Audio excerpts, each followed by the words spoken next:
Episode की शुरुआत होती है मिस्टर जिन के स्टडी रूम से। मिस्टर जिन, तुम चाहते हो कि मैं तुम्हारी मदद करूं जोंगनो को रिप्रेजेंट करने के लिए इलेक्शन में। जोंगनो योल साउथ कोरिया का एक प्रोविंस है। मिस्टर चोई, जो मिस्टर जिन के दामाद हैं, कहते हैं हाँ सर। मिस्टर जिन की बेटी बोलती है, ये सिर्फ पहली कोशिश है, लेकिन मैंने सोचा कि अगर हमारे परिवार का कोई इतने बड़े जिले को रिप्रेजेंट करे तो कंपनी को पॉलिटिकल फायदा होगा।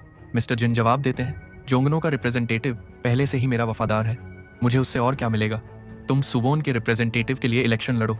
सुवोन ग्योंगी प्रोविंस का कैपिटल है, जो प्रोविंस सियोल को चारों तरफ से घेरे हुए है। सुवोन में तुम आसानी से जीत जाओगे बिना एक पैसा खर्च किए, क्योंकि सुनायांग के ज्यादातर प्लांट्स और सब्सिडियरीज वहीं पर हैं। मिस्टर जिन की बेटी, फादर, क्या आप कह रहे हो कि आप उनके लिए पैसा खर्च करना भी नहीं चाहते? मिस्टर जिन, ये तो मिस्टर चोई थे जिन्होंने प्रोसिक्यूटर जनरल बनने का रास्ता छोड़ दिया, जबकि मैंने उनके लिए कांग्रेस रन करने का रास्ता भी बना दिया था। Mister Choi, I am sorry sir. Mister Jin की बेटी गुस्से में, लेकिन आप जानते हो ना, वो कोई सड़क छाप इंसान नहीं है। वो उस फैमिली से बिलोंग करते हैं जो सबसे सक्सेसफुल लॉयर्स और जजेस पैदा करती है। वो तो बिना हमारी मदद के भी कहीं भी जीत जाएंगे, और दोनों पॉलिटिकल पार्टियां उन्हें रिक्रूट करने के लिए तरस रही हैं। मिस्टर जिन मुस्कान के साथ, लॉयर्स और जजेस की फैमिली, मैं ही था जिसने मिस्टर चोई के फादर को चीफ प्रोसिक्यूटर बनाया अपनी पावर और पैसों से, और मैं ही था जिसने मिस्टर चोई को सीनियर प्रोसिक्यूटर्स बनाया।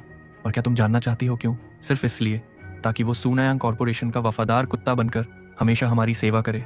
मिस्टर जिन बोलते हैं। मिस्टर चोई जवाब देते हैं, हाँ साहब। मिस्टर जिन, लालच मत करो और अपनी बेकार एम्बिशंस को फेंक दो। मैं तुम्हें एडवाइस देता हूँ, जो कुछ मैं दे रहा हूँ उसे खुशी से एक्सेप्ट करो, और ये पैगाम अपने फैमिली को भी दे दो। अगर तुम अपनी औकात से ज़्यादा चाहने लगे तो तुम्हारी पूरी फैमिली बर्बाद हो जाएगी। मिस्टर चोई डरते हुए, मैं समझ गया सर।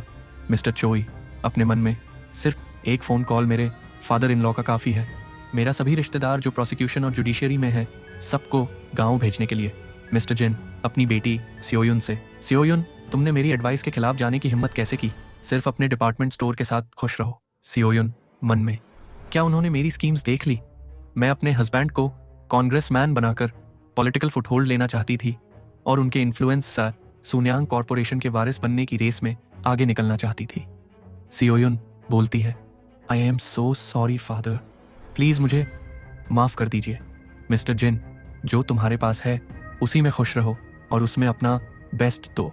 अगर तुम्हारे डिपार्टमेंट स्टोर का रेवेन्यू ज़रा भी गिरा तो मुझे तुम्हें रिप्लेस करना पड़ेगा। सियोयुन, ओके। सीन शिफ्ट होता है। दोजुन स्टडी रूम के बाहर पीना कोलादा पीते हुए मिस्टर जिन से मिलने का वेट कर रहा होता है। दोजुन सोचता है, लगता है मिस्टर चोई और उनकी वाइफ को फिर से लालच के लिए डांटा गया है। सच कहूँ तो सियोयुन को फ्रस्ट्रेशन होती होगी, क्योंकि उसके भाई कंपनी के सक्सेसर बनने के लिए ज़्यादा एडवांटेजेस पोजीशन में हैं। मैं उसके सेंटिमेंट समझता हूँ, लेकिन मुझे लगता है मुझे इनसे ज़्यादा परेशान होने की ज़रूरत नहीं। मिस्टर जिन बाहर आते हैं। मिस्टर जिन, ओ मेरे लाडले, सॉरी तुम्हें वेट करना पड़ा। डोजून, इट्स ओके, मैं वैसे भी एक बुक पढ़ रहा था। मिस्टर जिन, ओह रियली, ये बहुत अच्छी आदत है, हमेशा एक किताब अपने पास रखा करो। दोजुन, हाँ, मैं हमेशा अपने पास एक बुक रखता हूँ। मिस्टर जिन, ये लो। दोजुन, ये क्या है? मिस्टर जिन, तुम्हारी मांगी हुई ज़मीन का टाइटल टोटल 65 एकड़ है। दोजुन मन में, वाह, ये तो पहले बताए गए 40 एकड़ से 25 एकड़ ज़्यादा हो गया। दोजुन, लेकिन आपने कहा था कि आप 40 एकड़ खरीदेंगे। मिस्टर जिन हंसकर, तुम्हें एग्जैक्ट नंबर याद है? इम्प्रेसिव। हाँ। दोजुन मन में, ऑफ कोर्स, नंबर्स एक्यूरेटली याद रखना ही तो बिजनेस मैनेजमेंट की सबसे बेसिक क्वालिटी है। मिस्टर जिन, वो ज़मीन अलग अलग लोगों के पास थी। 40 एकड़ के आसपास एक अच्छा चंक मिलना मुश्किल था, इसलिए टोटल 65 हो गया। दोजुन मन में, समझ गया, इसलिए 25 एकड़ ज़्यादा हो गया। 40 एकड़ 2-3 साल बाद ये अराउंड $11 मिलियन में बिक जाएगा। Mister Jin, are you that happy? Dojun, I am. Dojun मन में, और खुश क्यों नहीं होऊंगा? 1100 स्क्वायर फीट का लग्जरी अपार्टमेंट यूनिट सिर्फ $55,161 में बिकता है। मेरे पास अब 200 से भी ज़्यादा फ्लैट्स खरीदने के लिए पैसा है। Dojun, thank you grandpa. Mister Jin, you're welcome. Dojun मन में, फू, इतनी अफेक्शन दिखाना कुछ भी नहीं है कंपेयर टू $11 मिलियन वर्थ का गिफ्ट जो आपने मुझे दिया है। सीन शिफ्ट होता है 1988 में। 9वां संशोधन लागू होता है और सीधे चुनाव के जरिए चुने गए प्रेसिडेंट अपना पद संभालते हैं। नए प्रेसिडेंट ने 7.7 डिक्लेरेशन दिया, जिसमें 2 कोरियंस के बीच पोटेंशियल मिलाप और यूएस के साथ डिप्लोमेसी में सुधार पर जोर दिया गया। 7 जुलाई 1988 को साउथ कोरिया के प्रेसिडेंट ने एक डिक्लेरेशन किया था। 1972 के बाद पहली बार 38 साल में नेशनल असेंबली ने एडमिनिस्ट्रेशन की जांच की, जिसमें इस दफा ऑपोजिशन पार्टी के ज्यादा रिप्रेजेंटेटिव्स थे। इस दौरान कोरियन इकॉनमी तो ग्रोथ करती रही, लेकिन करेंसी एक्सचेंज रेट गिरकर 601 पर अमेरिकन डॉलर तक पहुंच गया। सोल में आबादी के बूम की वजह से हाउसिंग कॉस्ट तेजी से ऊपर चली गई। सरकार ने समझ लिया कि वो रियल एस्टेट प्राइसेस को रोक नहीं सकते, इसलिए उन्होंने 2 मिलियन एडिशनल हाउसिंग यूनिट्स बनाने का प्लान अनाउंस किया, सनबोन, जुगडोंग और प्योंगचोन जैसे डिस्ट्रिक्ट्स में। फिर भी हाउसिंग कॉस्ट 1989 तक लगातार स्काई रॉकेट करती रही। आखिरकार सरकार ने नए प्लान्ड कम्युनिटीज के लोकेशंस डिसाइड किए। बुंदांग और इल्सान ग्योंगी प्रोविंस में सेलेक्ट किए गए। अगर याद हो, बुंदांग वही जगह है जहां दोजून के पास 65 एकड़ जमीन है। Mister Jin, unbelievable. Hakjaili, chief of executive protection, क्या मैं पूछ सकता हूं ये क्या है सर? मिस्टर जिन हंसकर, हा, क्या तुम्हें याद है मैंने कुछ वक्त पहले अपने पोते डोजुन के लिए एक रैंच बनाया था? हाकजाइली, यस सर। मिस्टर जिन, यही वही जगह है। हाकजाइली हैरान होकर, क्या वो वही जगह नहीं है जहां वे प्लान्ड कम्युनिटी बनाने वाले हैं? मिस्टर जिन, बिल्कुल। दोजून का इन्वेस्टमेंट 1 साल में ही 100 गुना प्रॉफिट ले आया। सिर्फ 1 साल में। क्या तुम और भी हैरान होने वाली बात सुनना चाहते हो? मैं तो असल में यहां लैंड खरीदने के खिलाफ था, लेकिन उसने मेरी बात के अगेंस्ट जिद करके ये पीस ऑफ लैंड खरीदा, और देखो क्या हो गया। हाँ। मिस्टर जिन मुस्कान के साथ हकजेली की तरफ देखते हैं। मिस्टर जिन, अगर दोजून एक अच्छा बिजनेसमैन निकला तो उस पर नजर रखना, समझे? अगर मैं कुछ कंपनीज उसे इनहेरिटेंस के तौर पर अलग करके दे दूं, तो मेरे अपने बच्चे उसे छीनने की कोशिश करेंगे। इंश्योर करना कि ऐसा कभी ना हो। Hakjaili, as you wish sir. Mister Jin एक प्यारी सी मुस्कान देते हैं। सीन शिफ्ट होता है दोजून के घर। दोजून चुपचाप हंसते हुए, फू।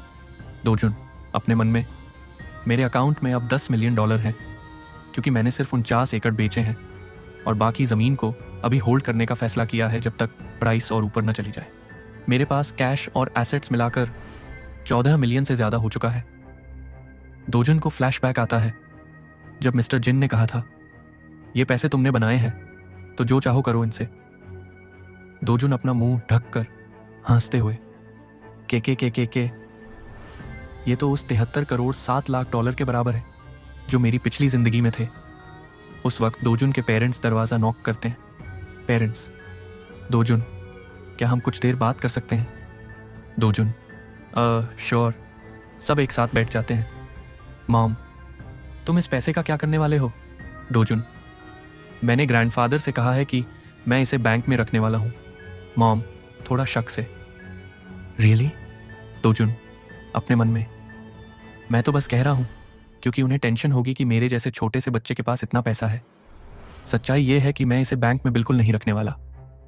माँ, क्या तुम्हें कुछ खरीदना है? दोजून, नॉट रियली। आप मुझे वैसे भी सब कुछ दिलाते ही हैं जो मुझे चाहिए होता है। दोजून पेरेंट्स से पूछता है, आप बताइए, आपको क्या चाहिए? आप इस पैसे का क्या करना चाहते हो? दोजून अपने मन में, हूँ? ये लोग इतने सरप्राइज क्यों हो गए? दोजून के फादर खड़े होते हैं और बिना कुछ कहे बाहर चले जाते हैं। दोजून बस देखता रहता है और सोचता है कि मुझसे क्या गलती हो गई। मॉम दोजून का हाथ सॉफ्टली पकड़ के कहती है, दोजून, मुझे लगता है डैड तुम्हारे जवाब से थोड़ा सरप्राइज हो गए। हम इस पर बाद में दोबारा बात करेंगे। दोजून, ओके। मॉम अपने हस्बैंड के पास बाहर चली जाती है। दोजून अपने मन में, क्या मैंने कुछ गलत बोल दिया? सोहन, दोजून की माँ, अपने हस्बैंड के पास आती हैं और कहती हैं, यू नो, दोजून ने ये सब जेन्युइनली अच्छी नीयत से कहा था, इस पर ज़्यादा ध्यान मत दो। दोजुन के फादर अपनी वाइफ सोहयन से कहते हैं। बात ये नहीं है कि मैं नाराज़ हूँ या अपसेट हूँ, मैं तो असल में एम्बैरेस्ड फील कर रहा हूँ। सच बोलूँ तो जब दोजुन ने मुझसे वो सवाल पूछा था, एक पल के लिए मैं बहुत एक्साइटेड हो गया था। मुझे लगा शायद ये मेरी ज़िंदगी का सबसे बड़ा मौका हो सकता है। लेकिन सोचो, एक फादर अपने ही बेटे के पैसे पर नज़र रखता जो उसने अपनी समझदारी से इन्वेस्ट करके बनाए। मैं अभी खुद से ही डिस्गस्टेड हूँ, सेओयन मुस्कान के साथ कहती हैं। सच कहूँ तो इतनी बड़ी रकम के लिए मैं भी तुमसे अलग नहीं हूँ।